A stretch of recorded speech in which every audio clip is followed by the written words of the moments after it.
Good morning everyone.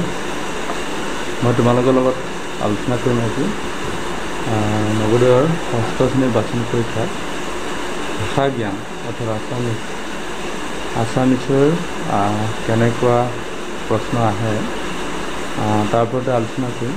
গতিকে তোমালোকে ভিডিঅ'টো শেষলৈকে চাবা আৰু চেনেলটোত যদি প্ৰথম আহিছা তেতিয়াহ'লে চেনেলটো ছাবস্ক্ৰাইব কৰি ল'বলৈ নাপাহৰিবা। পোনপ্ৰথমতে তোমালোকক কৈ লওঁ, তোমালোকৰ ভাষা জ্ঞানৰ 20টা প্ৰশ্ন আহিব, মাৰ্কছ থাকিব 25 আৰু এইকেইটা মাৰ্কছ তোমালোকৰ ৰাখিবৰ কাৰণে খুব সহজ হয়।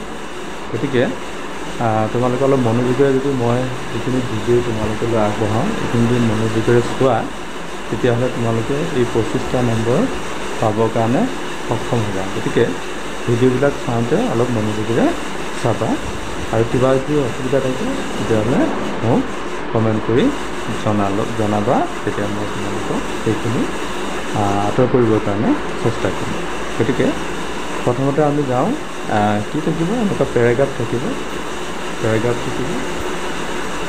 সেই পেৰাগ্ৰাফখিনি আমি কি কৰিব লাগিব, 4টা পেৰাগ্ৰাফ থাকিব। গতিকে এই পেৰাগ্ৰাফখিনি আমি প্ৰথমতে কি কৰিব লাগিব, ধুনীয়াকৈ পঢ়িব লাগিব। যিহেতু তাত আমি সময়বিলাক অলপ কম পাম, গতিকে আমি কি কৰিম, এবাৰ পঢ়ি যাওঁতে যদি কিবা ইম্পৰ্টেণ্ট আমি বস্তু পাওঁ তাৰ তলত আমি কি কৰিম, আমাৰ কাঠ পেঞ্চিলেদি আমি আণ্ডাৰলাইন কৰি দিম। আণ্ডাৰলাইন কৰি দিলে পিছত প্ৰশ্নখিনি যেতিয়া আমি চাম তেতিয়া আমি ক'ত উত্তৰটো আছে উলিয়াবলৈ সহজ হয়। আৰু এটা কাম কৰিব পাৰা, পোনপ্ৰথমতে তোমালোকে প্ৰশ্নখিনি পঢ়ি ল'ব পাৰা। প্ৰশ্নখিনি পঢ়ি ল'বলৈ তেতিয়া যেতিয়া প্ৰশ্নখিনি পঢ়ি লোৱাৰ পিছত যেতিয়া আমি পেৰাগ্ৰাফটো পঢ়িম তেতিয়াহ'লে আমাৰ কি হ'ব, কি প্ৰশ্ন আছিলে তেনেকুৱা এটা আইডিয়া এটা আহি যাব আৰু পঢ়ি যাওঁতে আমি পাই গ'লে তাত আণ্ডাৰলাইন আমি কৰি ল'ব পাৰোঁ। গতিকে তোমালোকে এই দুটা নিয়ম তোমালোকে ফ'ল' কৰিবা। এতিয়া আমি প্ৰথমতে যাওঁ পেৰাগ্ৰাফটো পঢ়িবলৈ। পেৰাগ্ৰাফটো পঢ়ি চোৱা। চৰাইবোৰে কণী দিয়াৰ ঠিক আগে আগে বাঁহ সাজে। অকণমান মনত ৰাখি ল'বা। ইহঁতে সাধাৰণতে গছৰ একেবাৰে ওপৰৰ ডালত নাইবা খুটাত বা ঘাঁহ বনেৰে ঢাকি ৰখা ভূমি অঞ্চলত নিজৰ বাঁহ সাজে। এতিয়া ইহঁতে বাঁহ ক'ত সাজে বুলি কৈছে, গছৰ একেবাৰে ওপৰৰ ডালত সাজে, খুটাত সাজে, নাইবা ঘাঁহ বনেৰে ঢাকি ৰখা ভূমি সাজে। এই বাঁহবোৰ যিকোনো চুক কোণ বা গাঁততো হ'ব পাৰে। এবিধ এনে চৰাই আছে যিয়ে নিজৰ ঠোঁটেৰে সূতা বা আন ৰছীৰে 2-3টা পাতেৰে বাঁহ সাজিব পাৰে আৰু যাক ইংৰাজীত টেইলৰ বাৰ্ড বুলি কোৱা হয়। টেইলৰ বাৰ্ড কাক কয়, যিটো চৰাই কি কৰে, ঠোঁটেৰে সূতা কাটি পেলাই বা আন ৰছীবিলাক যদি 2-3টা পাতেদি বাঁহ সাজিব পাৰে, সিহঁতক টেইলৰ বাৰ্ড বুলি কয়। এনেকৈ আচৰণ কৰিব পাৰে। এই চৰাই বাঁহটো গছৰ ডালৰ পৰা তললৈ ওলমি যোৱা ধৰণৰ হয়। তেনেকুৱা হয়, ওলমি থকা। হাঁহে মাটিতে নিজৰ বাঁহ সাজে, কিন্তু কুলি চৰাই ইমান এলেহুৱা যে তাই নিজৰ বাঁহ নিজে সাজিবই নোৱাৰে। এতিয়া কোনে নোৱাৰে, কুলি চৰাই। তাই চতুৰভাৱে কাউৰীৰ বাঁহত কণী পাৰি থৈ আহে। এয়া কুলিয়ে নিজে বাঁহ নাসাজে, কিন্তু কাউৰীৰ বাঁহত কি কৰে, থৈ আহে কণীটো। চৰায়ে নিজৰ বাঁহ সাজিবৰ বাবে বিভিন্ন ধৰণৰ বস্তু ব্যৱহাৰ কৰে। সিহঁতে বিভিন্ন ধৰণৰ বস্তু ব্যৱহাৰ কৰে। সিহঁতে সৰু সৰু ঠাল ঠেঙুলি, শুকান পাত, আঁহ, পাখি, সৰু মিহি শিল আদি বহুতো সামগ্ৰীৰে নিজৰ বাঁহ সাজে।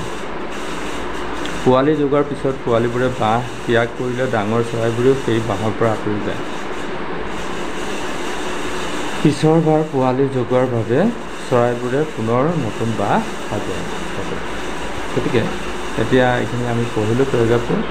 তাৰপিছত এতিয়া প্ৰশ্নখিনি চাম। চৰাইবোৰে কেতিয়া বাঁহ সাজে? এতিয়া এইটো চোৱা, কণী দিয়াৰ ঠিক আগে আগে। ইয়াত আছে চোৱা, পইণ্টকেইটা কি কি আছে চোৱা।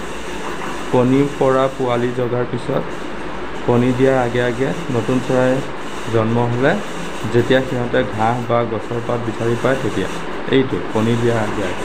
এতিয়া প্ৰথম লাইনটোতে আছিলে কেতিয়া বাঁহ সাজে বুলি আছে, এয়া চৰাইবোৰে কণী দিয়াৰ ঠিক আগে আগে বাঁহ সাজে। গতিকে উত্তৰটো ইয়াতে থাকিব, বিচাৰি লোৱাটোহে কথা। এইটো কি হ'ব উত্তৰটো কণী দিয়াৰ আগে আগে। তাৰপিছত নেক্সটটো আমি যাওঁ। নেক্সটটো কি ক'ব চৰায়ে নিজৰ বাঁহ কিহেৰে সাজে? এতিয়া কিহেৰে সাজে? গছৰ ঠাল ঠেঙুলি আৰু শুকান পাতেৰে, বিভিন্ন সামগ্ৰীৰে, কাপোৰৰ টুকুৰা বা কপাহেৰে, আঁহ আৰু কাঠিৰে। এতিয়া আমি এইটো বিভিন্ন সামগ্ৰীৰে লিখিম। চৰায়ে বিভিন্ন সামগ্ৰীৰে বাঁহ সাজে। এইটো আছে বিভিন্ন ধৰণৰ বস্তু ব্যৱহাৰ কৰে ইয়াত। সৰু সৰু গছৰ ঠাল ঠেঙুলি আৰু শুকান পাত এইটোও হয়। বিভিন্ন সামগ্ৰীৰেতো অলপ বেছি এপ্ৰপ্ৰিয়েট হ'ব। এইটোত চোৱা, এইটো গছৰ ঠাল ঠেঙুলি আৰু শুকান পাতেৰেতো হয়, কিন্তু বিভিন্ন সামগ্ৰীৰেতো হয়। গতিকে এই বিভিন্ন সামগ্ৰীৰেতো দিবা, তেতিয়া এই শুকান পাত চব সোমাব। গতিকে এইটো বিভিন্ন সামগ্ৰী। তাৰপিছত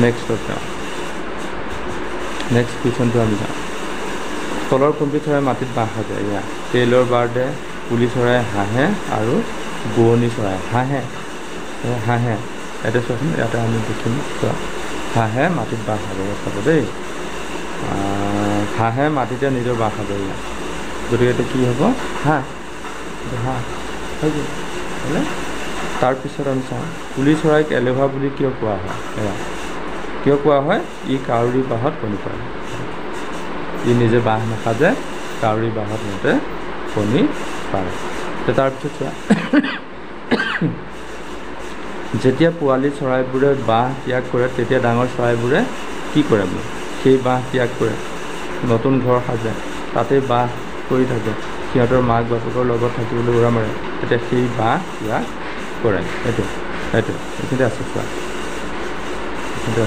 এইটো পোৱালি ঢুকোৱাৰ পিছত পোৱালিবোৰ বাঁহ ত্যাগ কৰিলে, সেয়া পোৱালিবোৰে যেতিয়া বাঁহ ত্যাগ কৰে, ডাঙৰ চৰাইবোৰেও সেই বাঁহৰ পৰা আঁতৰি যায়। অৰ্থাৎ ডাঙৰ চৰাইবোৰেও সেই বাঁহটো ত্যাগ কৰে।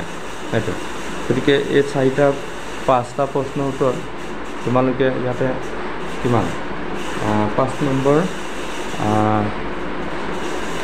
এটাত 1.25কৈ হ'ব। গতিকে 7 নম্বৰমান তোমালোকে ইয়াতে পাই যাব। গতিকে এনেধৰণে তোমালোকে গোটেই বস্তুখিনি যদি চোৱা, তেতিয়াহ'লে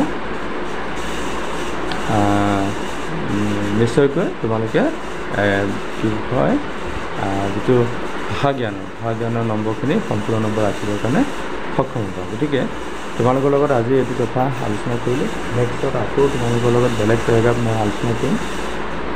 তোমালোকে কি কৰিবা, চেনেলটো ছাবস্ক্ৰাইব কৰি ল'বা, আৰু কি হয় যদি তোমালোকে কিবা নুবুজা তেতিয়াহ'লে মোক আকৌ কমেণ্ট কৰি জনাবা, আৰু চেনেলটো ছাবস্ক্ৰাইব কৰি লৈ লগৰ বন্ধুৰ লগত শ্বেয়াৰ কৰি দিবা, যাতে সকলোৱে চাব পাৰে।